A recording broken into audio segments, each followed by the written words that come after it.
क्या यूपी उपचुनाव से पहले कांग्रेस और सपा में हो गई है कला? सीट बंटवारे में फंस गया है पेच और नाराज हो गई है कांग्रेस? क्या 2 और 5 की लड़ाई में टूटने पर आ गई है सपा और कांग्रेस की दोस्ती? क्या सपा से नाराज कांग्रेस यूपी के उपचुनाव की किसी भी सीट पर चुनाव ना लड़ने का कर सकती है ऐलान? ये वो सवाल हैं जिसका जवाब ढूंढने की आज हम इस वीडियो में कोशिश करेंगे, इसीलिए वीडियो आप आखिरी तक देखिएगा। नमस्ते, मैं पल्लवी हूं और आप भारत एक नई सोच देख रहे हैं। दरअसल विधानसभा की 10 सीटें रिक्त हैं, जिसमें से एक सीट मिल्कीपुर, उसे छोड़कर बाकी की 9 सीटों पर उपचुनाव हो रहे हैं।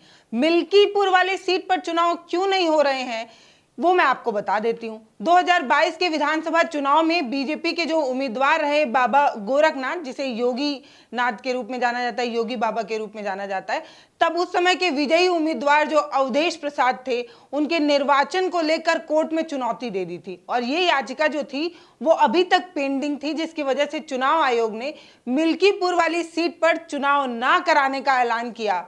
तो अब हम बात करने जा रहे हैं बाकी की वो 9 सीटें जिन पर उपचुनाव हो रहे हैं। तो दोस्तों, आपको पता ही होगा कि 13 नवंबर को उपचुनाव होने हैं। सपा ने अपने 5 सीटों पर उम्मीदवारों के नाम भी घोषित कर दिए हैं।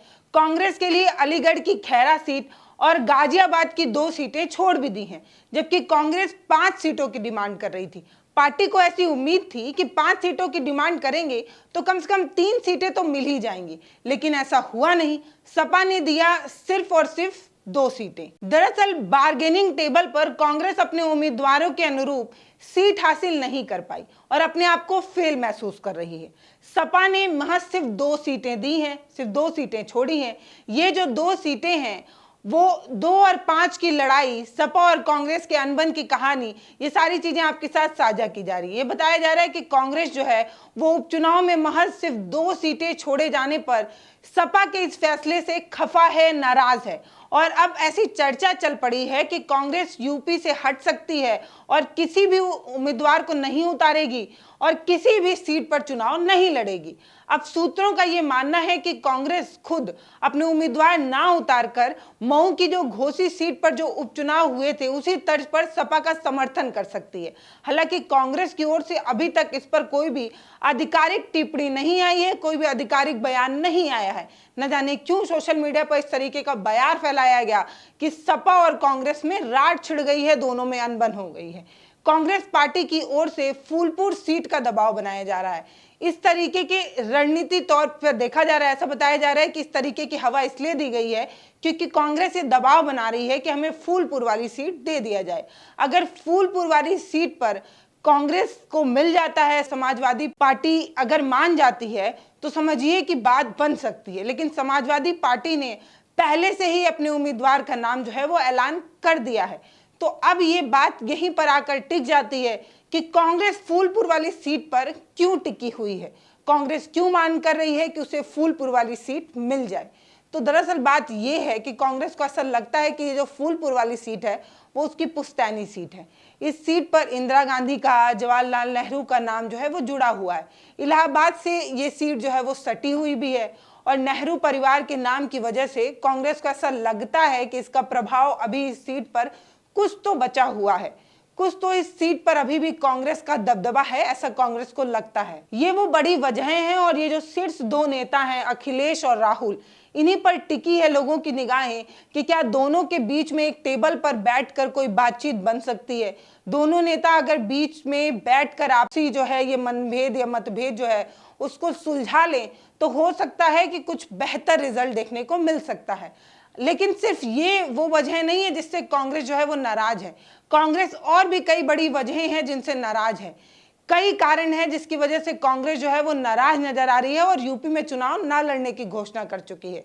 अब यूपी में कांग्रेस का जो संगठन है ऐसे भी माना जाता है कि वो उतना मजबूत नहीं है जितना सपा का है, यानी कि सपा की हवा उत्तर प्रदेश में बेहतर है, कांग्रेस की उतनी बेहतर नहीं है। और जो 2 सीटें कांग्रेस को मिल रही हैं उनका भी ट्रैक रिकॉर्ड उतना बेहतर नहीं है। उनकी जो हिस्ट्री है, जो 2 सीटों कांग्रेस को मिली हैं वो अच्छी नहीं रही है। हिस्ट्री के अनुसार भी कांग्रेस को ऐसा लगता है कि ये जो 2 सीटें मिली हैं वो उतनी अच्छी नहीं है। गाजियाबाद की जो शहरी सीट है ऐसे में माना जाता है कि वो बीजेपी का गढ़ है और अलीगढ़ की जो खैरा सीट है वो पिछले चुनाव में पार्टी का जो उम्मीदवार था वो 1500 तक का भी आंकड़ा नहीं छू पाया था।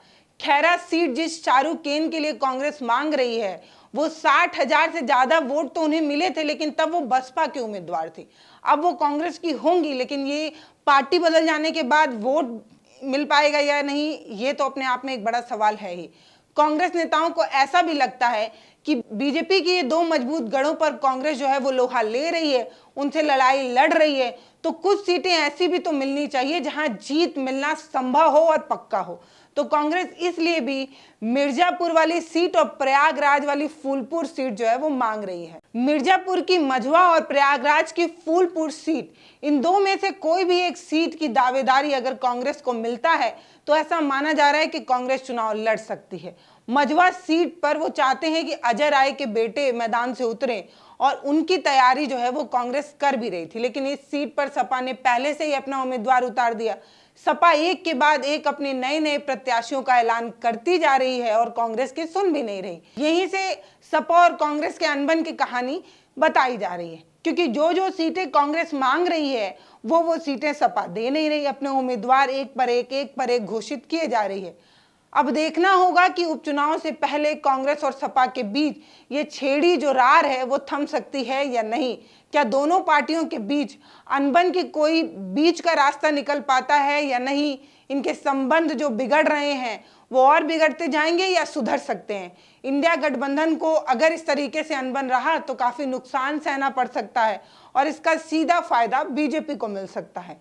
ऐसे भी ये बताया जा रहा है कि हरियाणा चुनाव कांग्रेस हार चुकी है और उसके बाद सपा उन पर और ज्यादा उम्मीद कर नहीं रही, क्योंकि हरियाणा जो सबसे ज्यादा जीतना कांग्रेस के लिए आसान था, 10 साल से बीजेपी वहां पर सरकार में थी और ऐसा माना जा रहा था कि कांग्रेस हरियाणा बड़ी आसानी से जीत जाएगी। इसके बावजूद भी जब हरियाणा हार गई है कांग्रेस, तो ऐसा माना जा रहा है कि सपा और ज्यादा भरोसा नहीं कर रही है कांग्रेस पर। तो अब ये देखना होगा कि क्या इस तरीके से सपा और कांग्रेस के बीच जो ये युद्ध छिड़ गया है उस पर विराम लगता है या नहीं। हालांकि कांग्रेस ने ये बात पहले ही कह दी थी कि उनका मकसद चुनाव जीतना नहीं है, वो सिर्फ ये चाहते हैं कि वो बीजेपी को हरा सके। इसके लिए या तो उन्हें चुनाव में खुद लड़ना पड़े, खुद उतरना पड़े, या वो सपा का सपोर्ट करें। ले देकर मकसद तो सिर्फ ये है कि बीजेपी हार जाए। तो अब देखना यही होगा कि उपचुनाव में कांग्रेस चुनाव ना लड़कर सपा का सपोर्ट करती है या कुछ सीटों पर चुनाव लड़ती है। अब बाकी आपको क्या लगता है वो आप अपने कमेंट सेक्शन में लिखकर बता सकते हैं। ये बता सकते हैं कि दोनों पार्टियों के बीच छिड़ी ये जो रार है वो थमेगी या नहीं। चुनाव से पहले इन उलझनों का सुलझन कोई निकाल पाएगा या नहीं। ये जो उलझन है, ये जो दरार है, इसका लाभ बीजेपी को मिल जाएगा। किसी भी अनबन को ठीक नहीं माना जाता है चुनाव से पहले, तब जब आप किसी संगठन से जुड़े हों, दो अलग अलग पार्टियां किसी बैनर तले हों और दोनों पार्टियों के बीच अगर किसी तरीके का कोई अनबन होता है तो ये विपक्ष की पार्टी को फायदा देने वाला होता है। तो उपचुनाव से पहले इसका लाभ कहीं बीजेपी को ना मिल जाए, इससे पहले टेबल डिस्कशन से क्या कोई समाधान निकल पाता है या नहीं, ये देखना होगा। बाकी अगर आपका कोई सलाह, सुझाव या कमेंट हो तो आपके लिए कमेंट सेक्शन खुला है, अपनी राय लिख सकते हैं। नमस्ते, मैं पल्लवी हूँ, आप भारत एक नई सोच देख रहे हैं। अगर आप मेरा वीडियो फेसबुक पर देख रहे हैं तो फॉलो कर लीजिए, यूट्यूब पर देख रहे हैं तो सब्सक्राइब कर दीजिए, वीडियो को शेयर कर दीजिए और लोगों को जागरूक कर दीजिए। बाकी बहुत बहुत धन्यवाद।